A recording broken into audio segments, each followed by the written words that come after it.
Thank you. So we're going to have a great discussion now with our four fabulous panellists, just to share some insights and get some examples through stories of some of the great work that's being done in the sector. And so I'll introduce each of our panellists in order as they're sitting. The first one here to your left is Kristin Hilton. And we have worked previously in different roles in the legal sector. So Kristen commenced her role as Victoria's Equal Opportunity and Human Rights Commissioner on the 1st of June 2016. Responsible for setting high-level policy agenda, she leads the organisation in achieving its strategic agenda and is very familiar with emergency services, having been involved in reviews across the sector, as well as being chair of the Champions of Change for Fire and Emergency Services. Prior to her appointment, Kristen was the Executive Director of the legal practice with Victoria Legal Aid and has previously worked with organisations as Executive Director, Civil Justice and Access, and sadly, she's soon to leave this role. You can tell us a bit about that. Thanks, Kristen.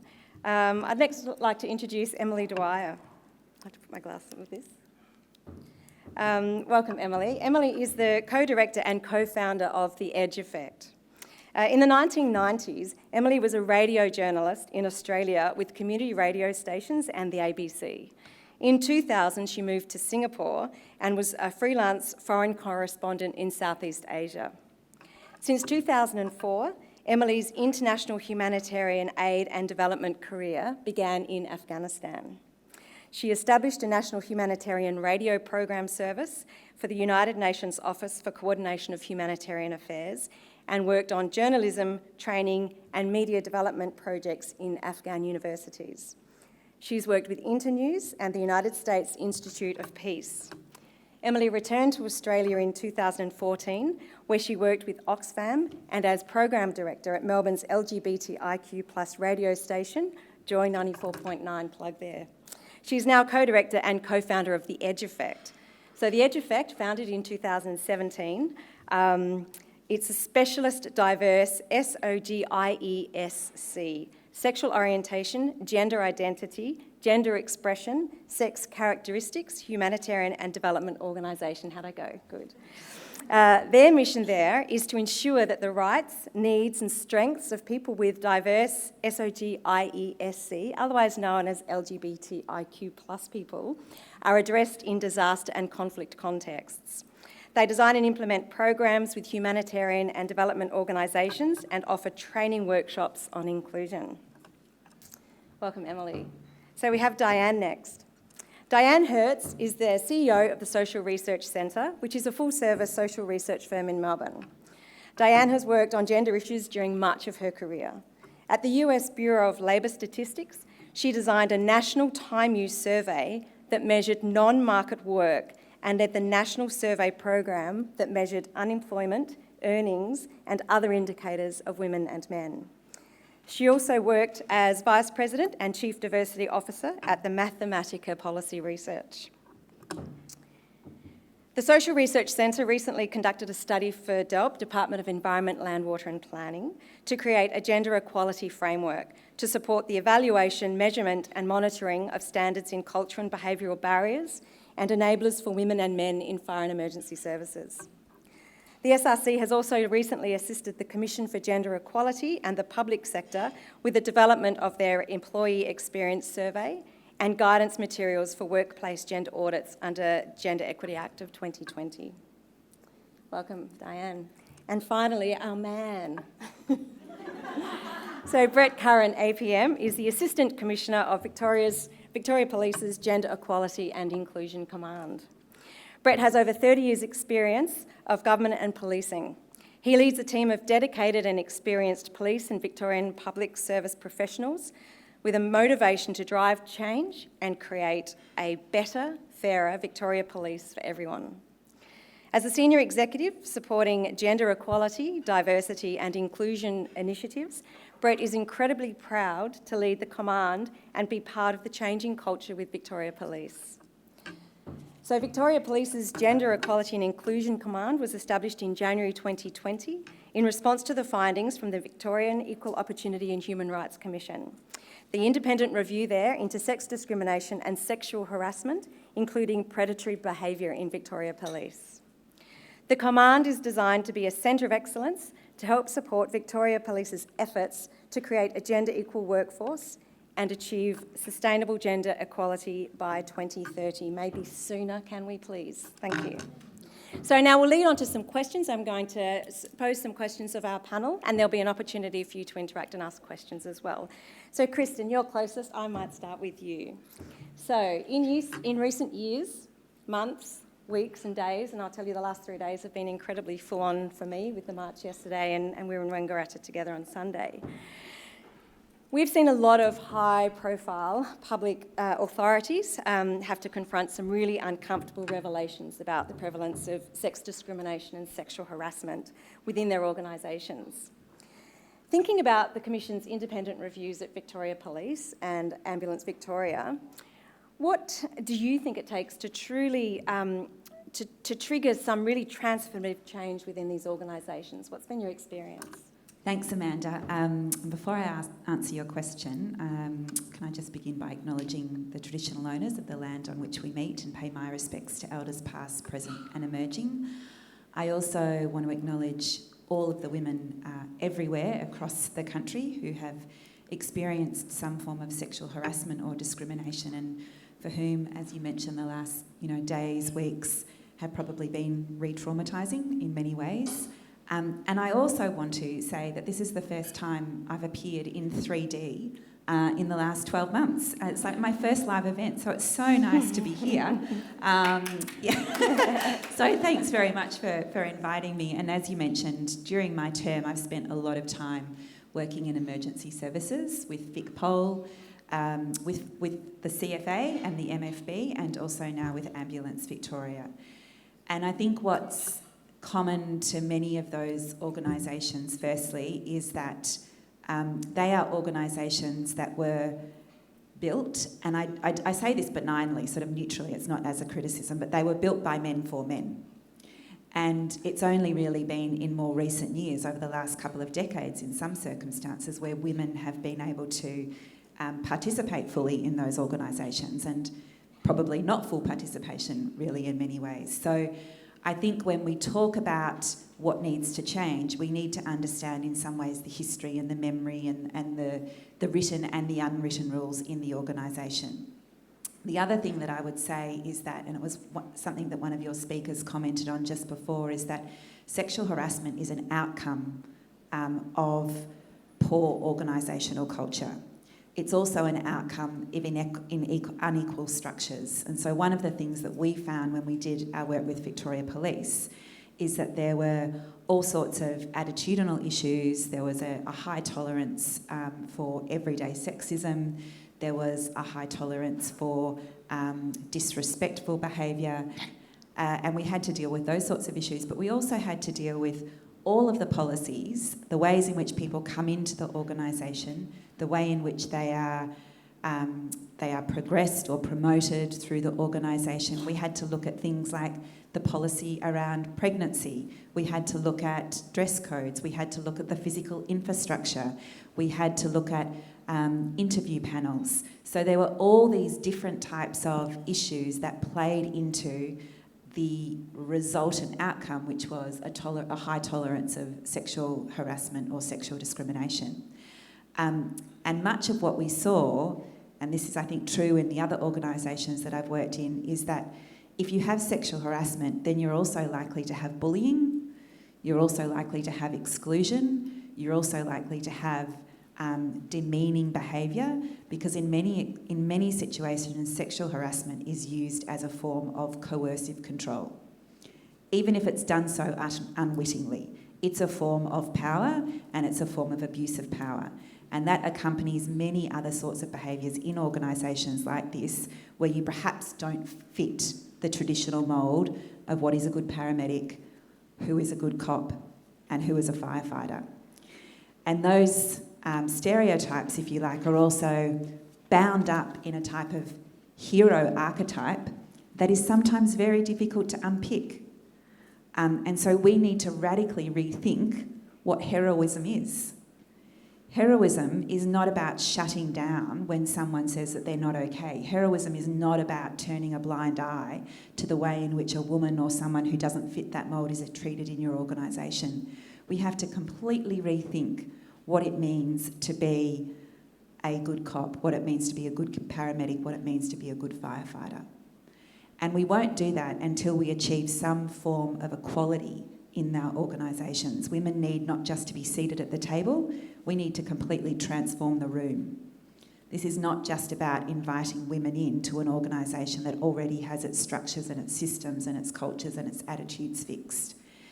And there is definitely movement, and Brett will probably talk about this. We spent 4 or 5 years working with Victoria Police. They did much of the hard work, and they're continuing to do that. But we saw tremendous progress because they dared to get very, very deep into the detail.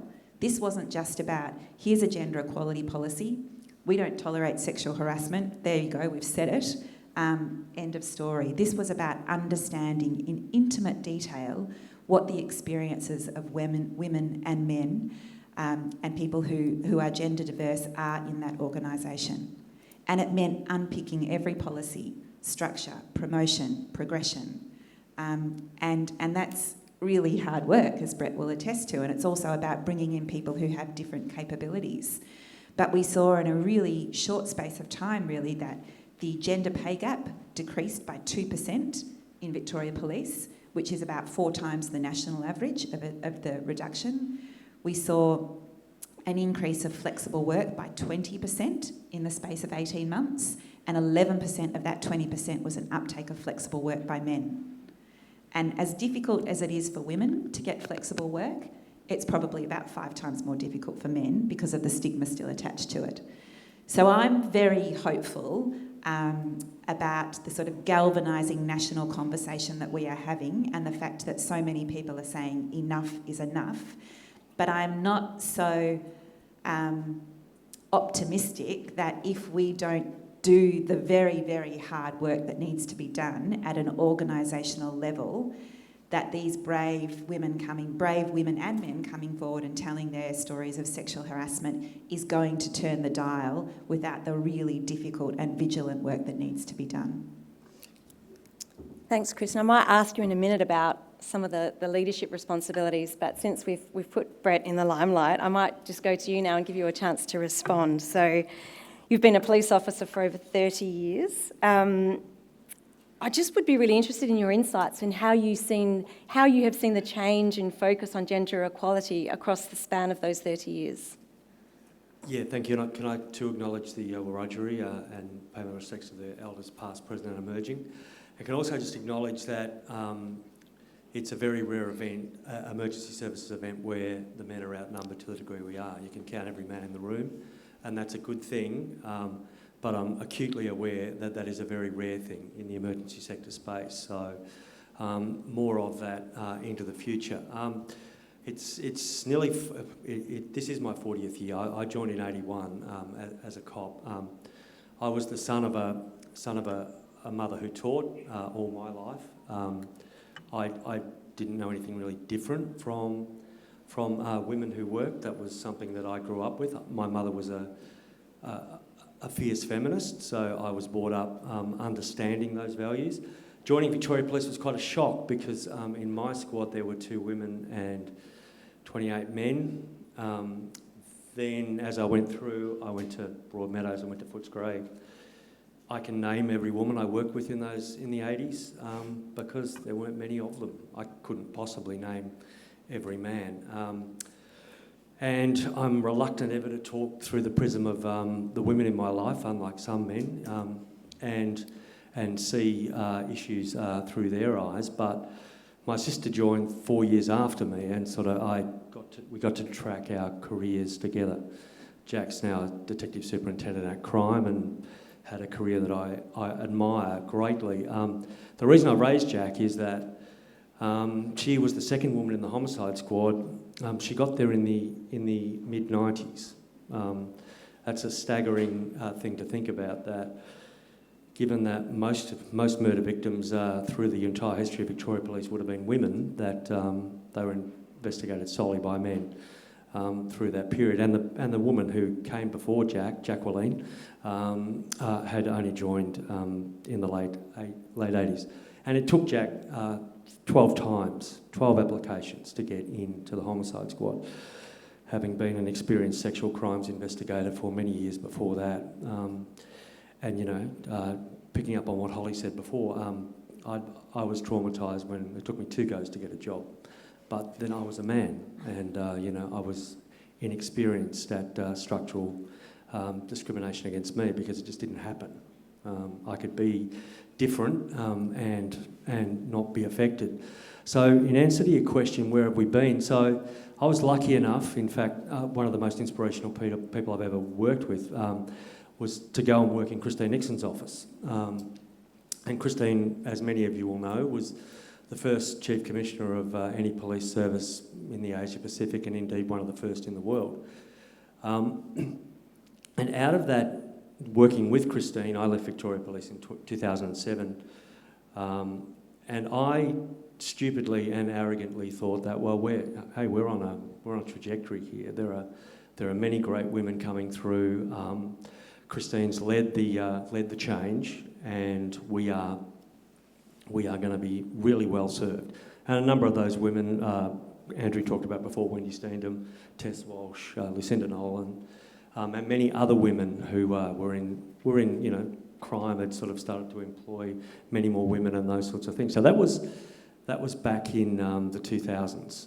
I came back in 2014 as a superintendent in Victoria Police, so that was only 7 years. There were 87 superintendents then.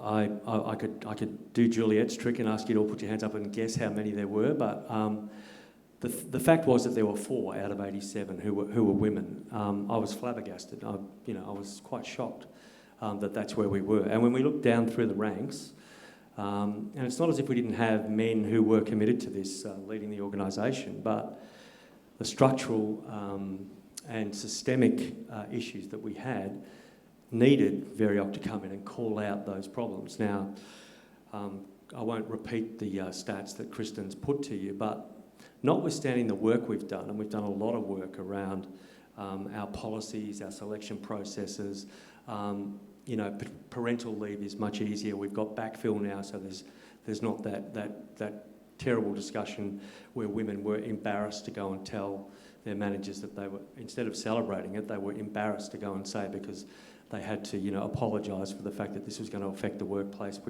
We put in place proper backfill so that that's not even a discussion. And in fact, many women can choose to stay at work, and their partners, who are often police, can, if they're men, go off and be the carer or the primary carer for the children. So we're on a trajectory that is good. I suppose for me though, I think the big thing is that I heard Janine Hendry last night. I was watching the project, and she was talking about the marches yesterday, and she said she was marching 40 years ago, and here she is marching again yesterday. And I suppose what always saddens me, it doesn't shock me, it just saddens me, that VEOHRC does a review, or some other commensurate body does a review. The male leaders of an organisation are all shocked at the prevalence of sexual harassment and disadvantage to women. And then we talk about what we go forward. Well, this conversation's been going on a long time.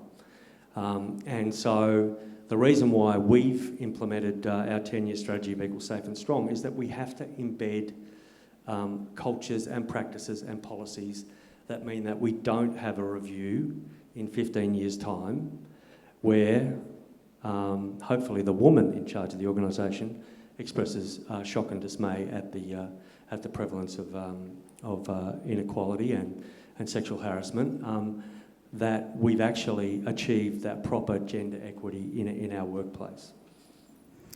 And just quickly, before I go on to you, Diane, can you sort of pinpoint the trigger? What was the trigger to say this needs to change, something needs to shift? Look, I think Ken Lay was the Chief Commissioner when he and Ken was and is a friend of mine. We disagree on many things. He barracks for Essendon and I barrack for Carlton. That's a pretty big thing. But But I think you only had to look around you in that organisation and go, where are the women? And then the fact that still now only 25% of our women are subject to, say, sexual harassment or predatory behaviour. Only 11 feel confident to talk about it, that is to report it. And of those 11%, there will be a way smaller percent, which we haven't calculated, who would want absolutely no part in any sort of public, exposure of that. So the trigger for Ken, I know, and was the fact that he looked around him and just saw that there weren't the women that there should have been in the organisation. And then there's the horrific stories that people hear, and then that caused us to have to do what we did. I think organisationally and societally, we thought that we were on a trajectory, and that stopped. And I heard Juliet say before about us. I thought I was probably when I had us in the 30s. And then to think that we'd fallen so far since 2014. I think that's the thing, is that in the 2000s, like I said, we thought, well, here we go. We just stopped, and there's no prospect, if I think politically, of there being a female Prime Minister of this country anytime soon. And that's the same in Victoria, and we're supposed to be the paragon of those things. Hopefully, the next Victoria Police Chief Commissioner is a woman. Thanks, Brett. Diane, let's talk about research. So some foreign emergency service agencies have been working hard, as we've heard, to improve gender equality for a few years now, and some for longer. With the Social Research Centre's gender equality work that you did with DELP, what areas stood out in need of most attention, drawing on the research that you did? And specifically with DELP, but if you want to bring anything in, feel free. Yeah, I'll talk from two heads, if you don't mind. So one is the CEO of the Social Research Center, and the other is a prior position as Chief Diversity Officer at a policy research firm in the U.S. It's really hard for me to separate those two things since I've done both research and implementation. So at Social Research Center for DELP, we did some work at their behest for the Forest Fire Management Victoria to really look at their gender equity efforts. And what they wanted was a framework where they could look at different domains of progress and find out ways to measure those domains and monitor them over time. So one of the things Social Research Center does really well is surveys and survey questions and analyzing data and setting up these kinds of systems to track things. So that's what they came to us for.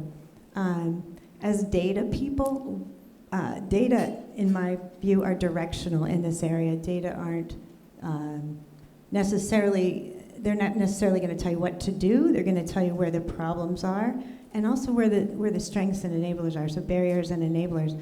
But once you get those data, then it's really important to think about, well, where am I implementing this? Because a solution in one organization and might not work in another one.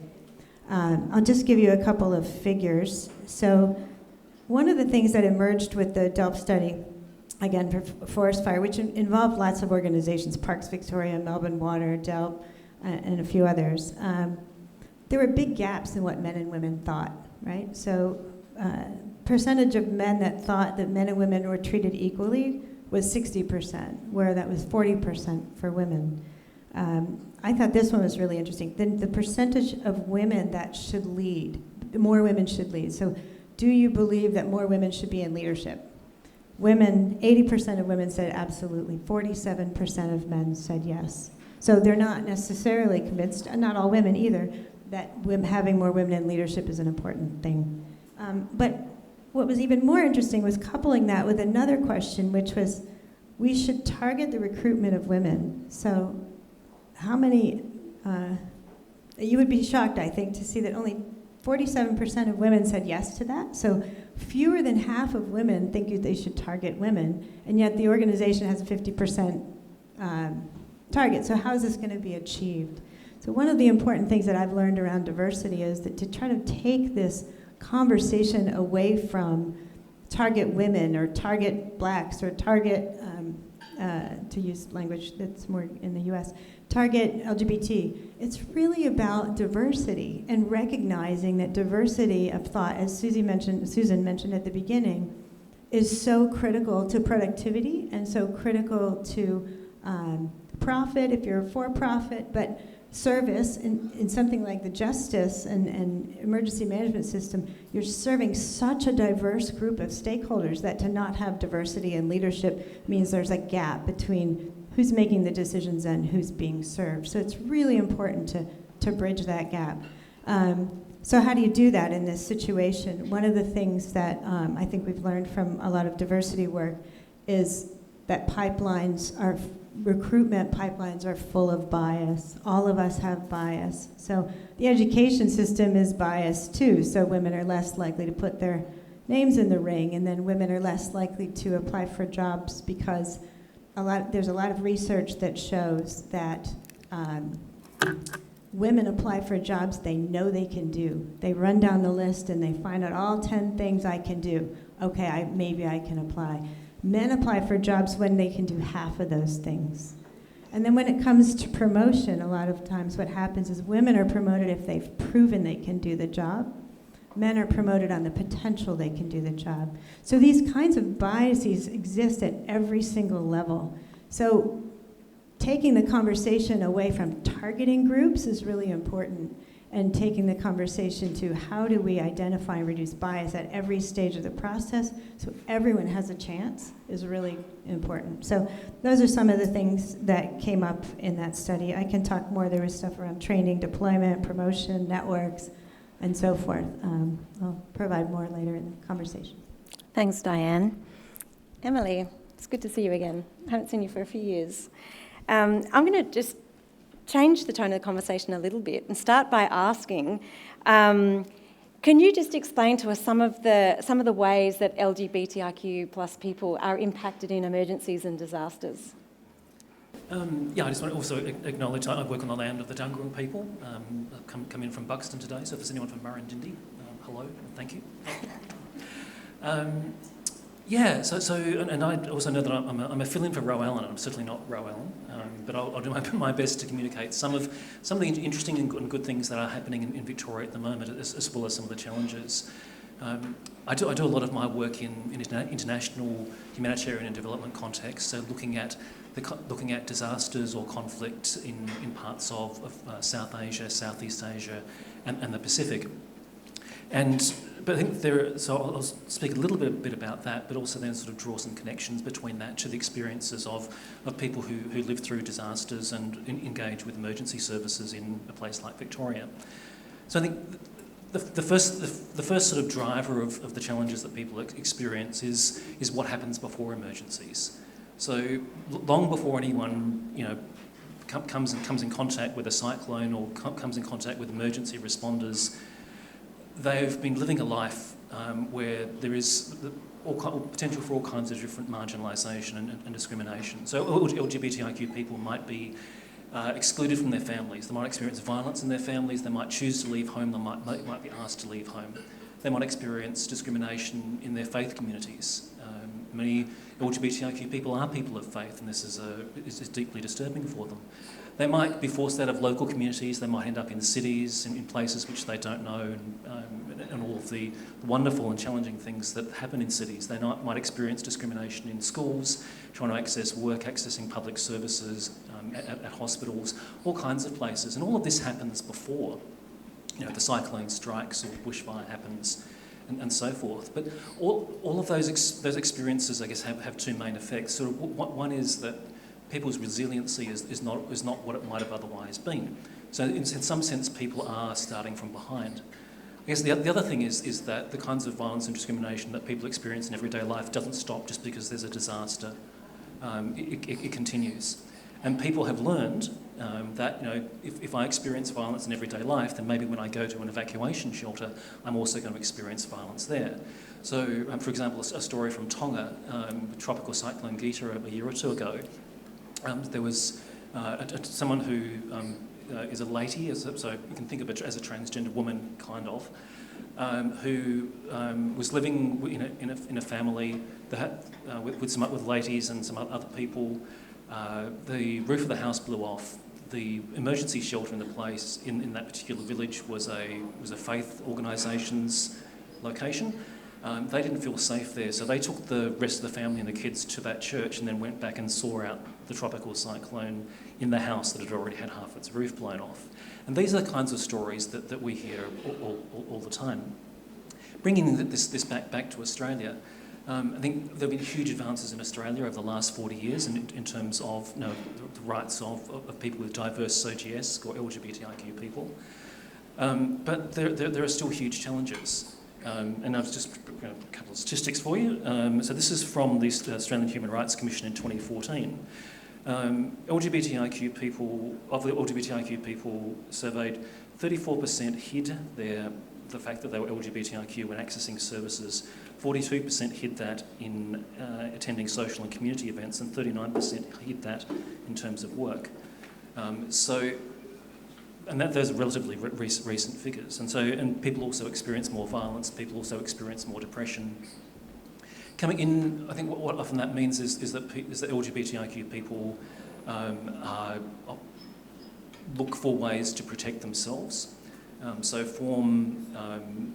homes become very important, their networks become very, very important. In a disaster, when those kinds of those things are put at risk, then people kind of feel like some of that safety net has been pulled away. Recently, I had experienced pain which I thought was a heart attack, and an ambulance service came. In amongst everything else, there was this sort of conversation that was going on in my head. Have they worked out that I'm trans yet? Do I need to tell them I'm trans for medical reasons? And is it going to be safe for me to do so? And so that's a conversation that sort of just goes on in people's heads all the time. Is it real? Well, according to research done in 2018 amongst your colleagues, 52% said that there was a greater risk, LGBTIQ people would have had a greater risk of harassment in emergencies. 60% disagreed with the notion that their colleagues in emergency services had a good understanding of the needs of LGBTIQ people, and 51% disagreed with the notion that LGBTIQ people would receive quality service. So there's challenges which are just part of everyday life, and then there's challenges in terms of the ways that organisations respond. Thank you. I'm going to come back and ask you some more about, with an audience of emergency services in the room, Emily, but I'll come back to you, Kristen. And I did mention it would be really interesting to understand a little bit about what can the leaders of organisations do to address some of the issues, and you can wrap that up in another question, COVID. So hopefully everyone in the room is aware of the studies and the reports and the findings that we've seen about the impact of COVID has had, particularly on women, from loss of jobs to lower incomes to taking on more chores at home and in the workplace, additional responsibilities with respect to caring and parenting. So coming out the other side of COVID, so what lessons from that experience do you think that we can use that will help workplaces make sure that we don't lose momentum and slide backwards as a result of a pandemic when we were potentially making steps forward? I'll deal with maybe the leadership question first, although they're interrelated. You would have all heard by now that leadership sets the tone and that it starts at the top, and that's completely true. And I think that we understand now that leaders have got to do more than send out an email saying that we don't tolerate sexual harassment in this workplace.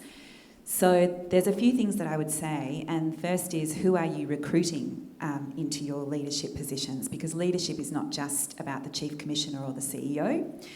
It's about leadership, at the executive level, but also how you are instilling a sense of leadership throughout your organisation, and what good leadership means in your organisation. I think gender equality and diversity should be a KPI in every leader in the organisation. I think it should be something that leaders regularly report to at their board level.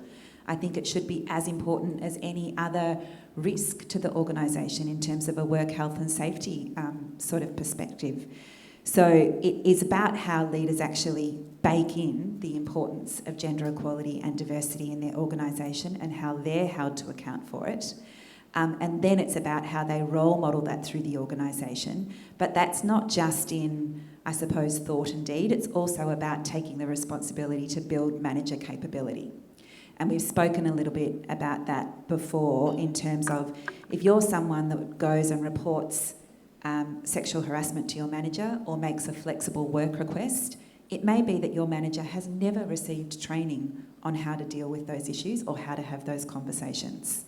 So you have got to enhance the ability for people to lead and to be able to respond and prevent have those sorts of conversations at all levels throughout the organisation.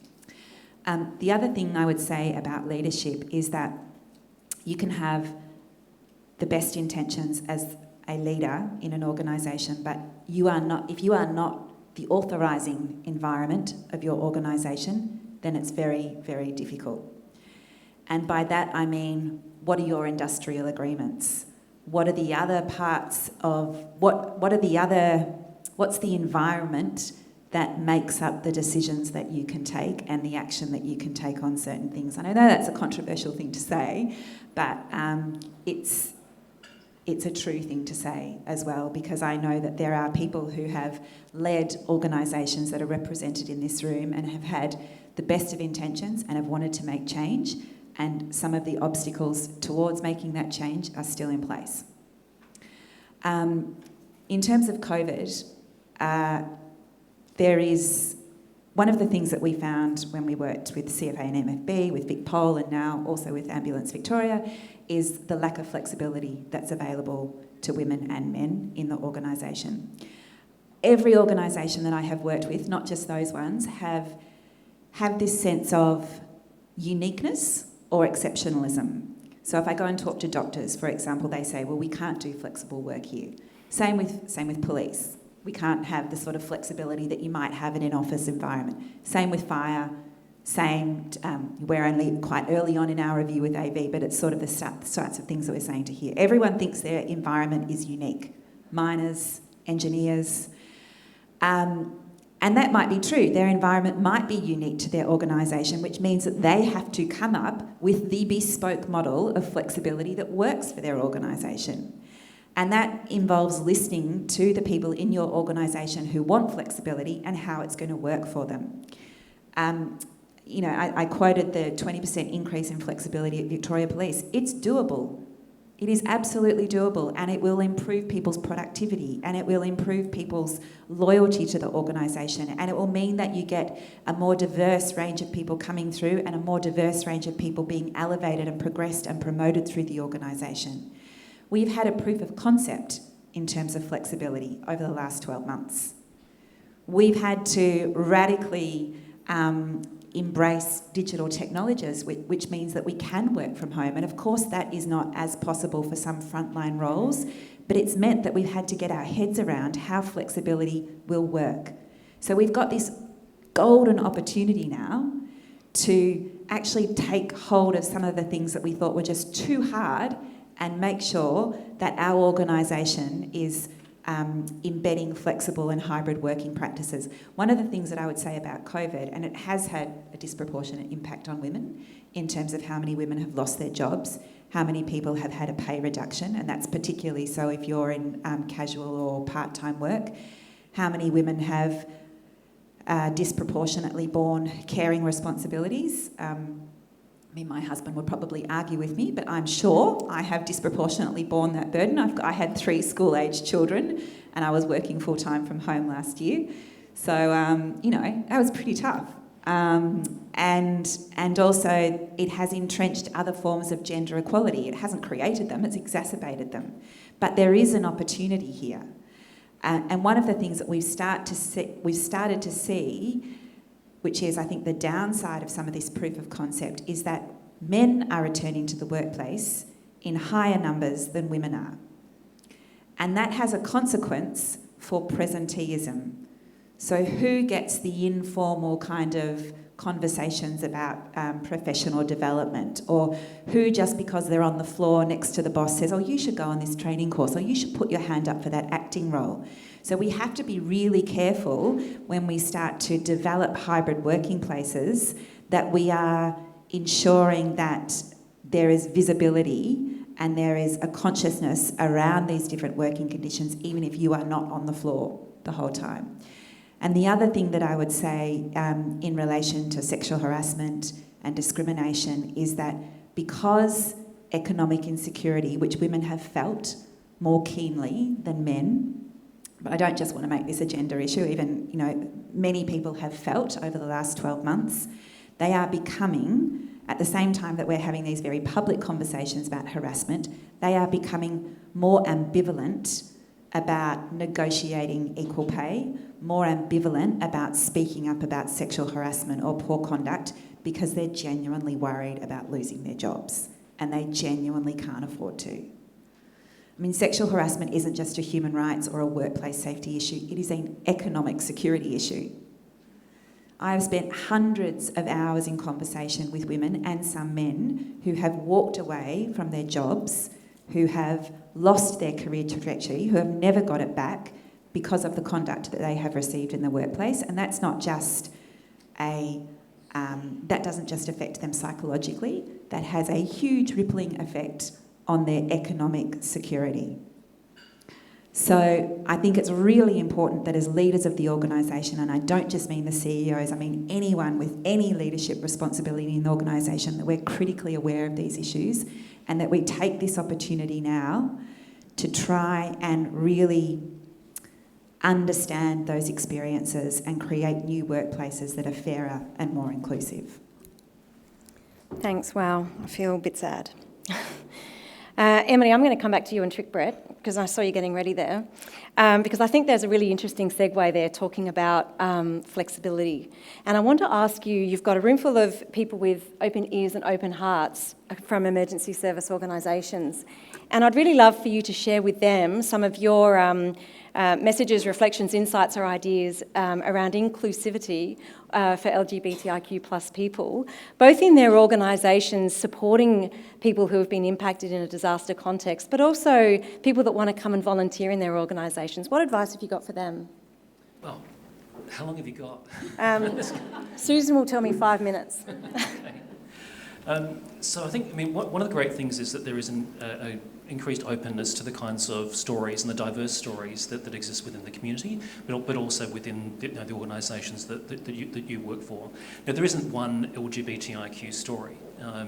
And for example, experiences of women who are also people with diverse SOGS, women who are lesbian, bisexual, trans, intersex and queer, can often be quite different from the experiences of men with diverse SOGS. And when we look at LGBTIQ organisations, often the G is kind of loud and drowns out some other aspects of the community. So I think the fact that some of this research is being done, that we've been talking about, and that these stories are emerging is really positive.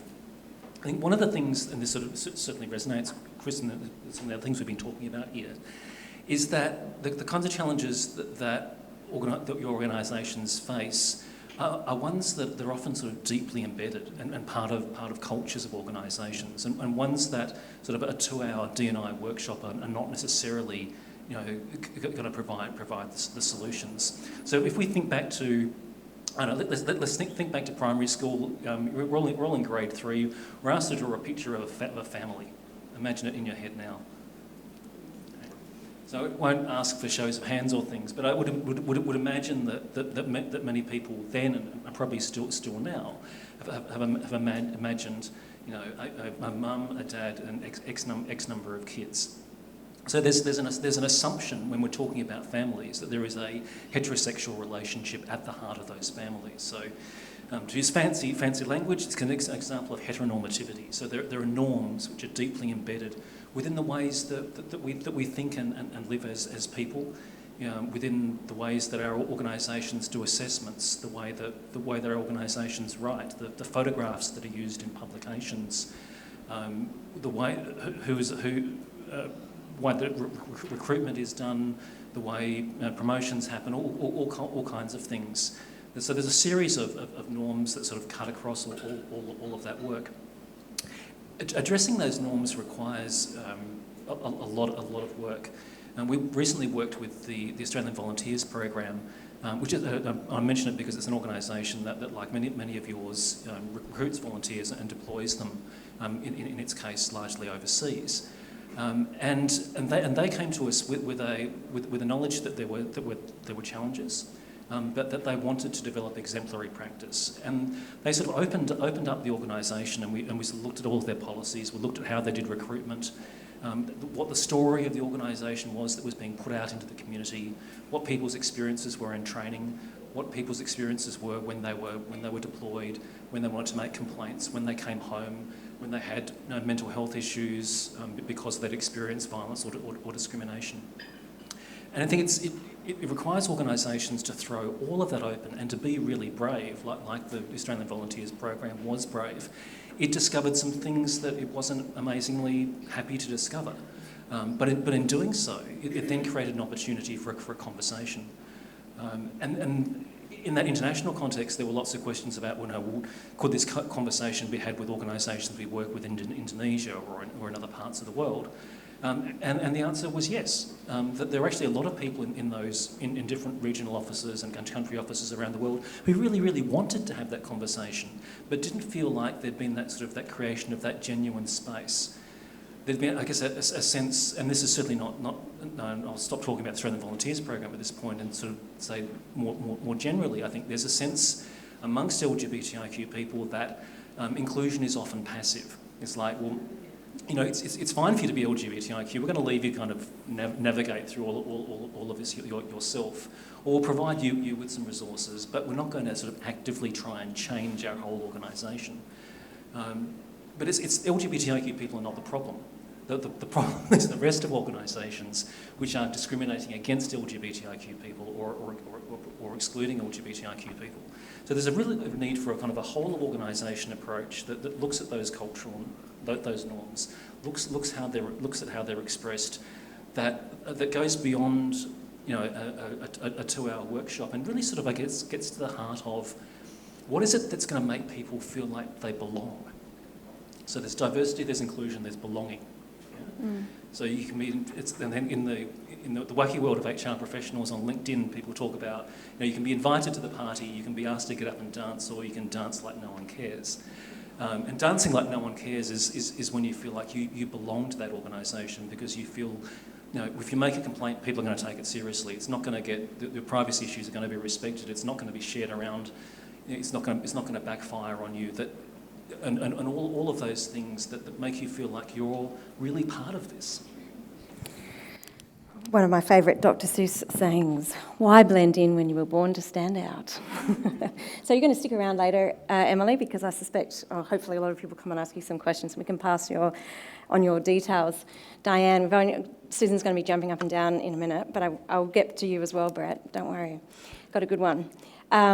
You've got a lot of data and information research, and you shared a little bit with us, but you've got a lot more, I know. Looking at all of that research and thinking about your audience now, what are the key messages from all that you've learned in all of your roles that you'd like to share with us today? Sure. In 1.5 minutes. 30 seconds, no problem.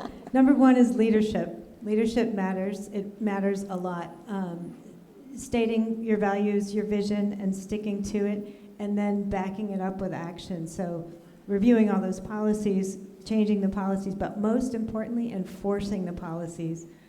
Leadership is really critical. They say in the diversity work, if you're going to survey people, the worst thing you can do is not come back to them with the results and not implement something. It's better to just not touch diversity than it is to say you value it and not show up. So follow through and vision are most important. And then I would say none of it works without safety. So prioritizing safety, just like in Maslow's hierarchy, and I love the title of your effort, that you said safe, equal, safe, and strong. It sounds perfect.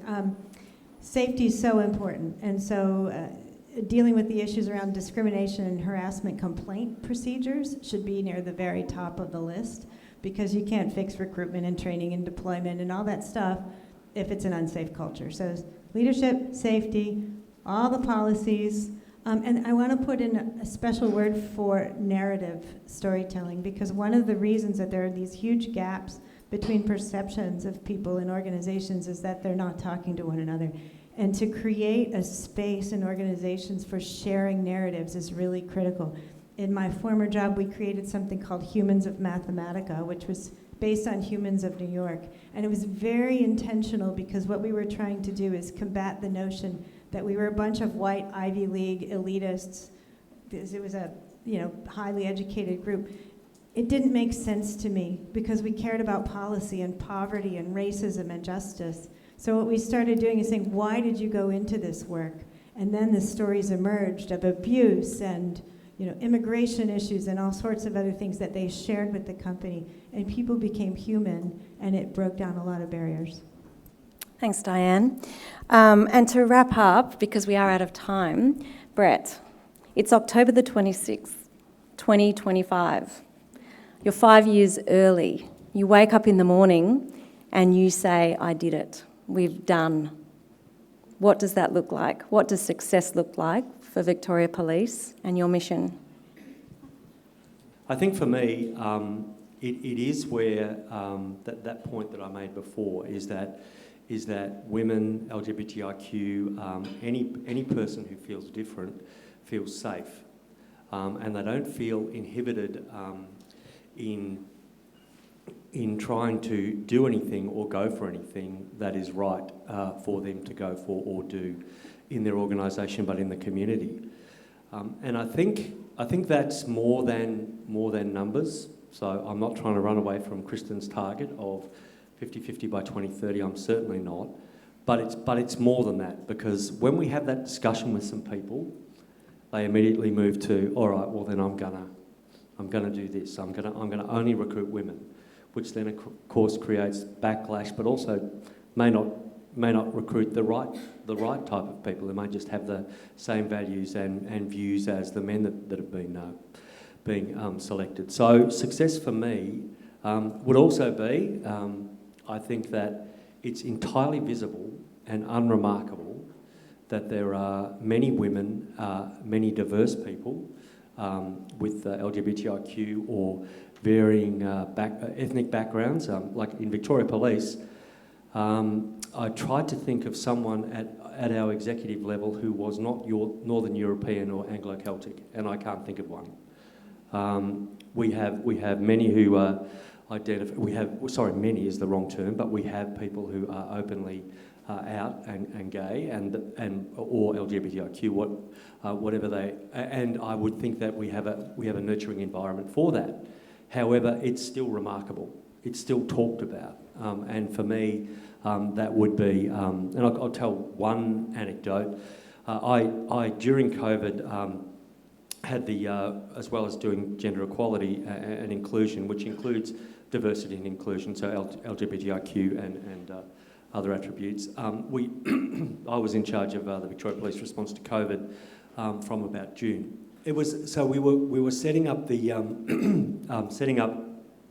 closure of the borders, and it just so happened that every superintendent on our morning meeting for a number of mornings happened to be a woman.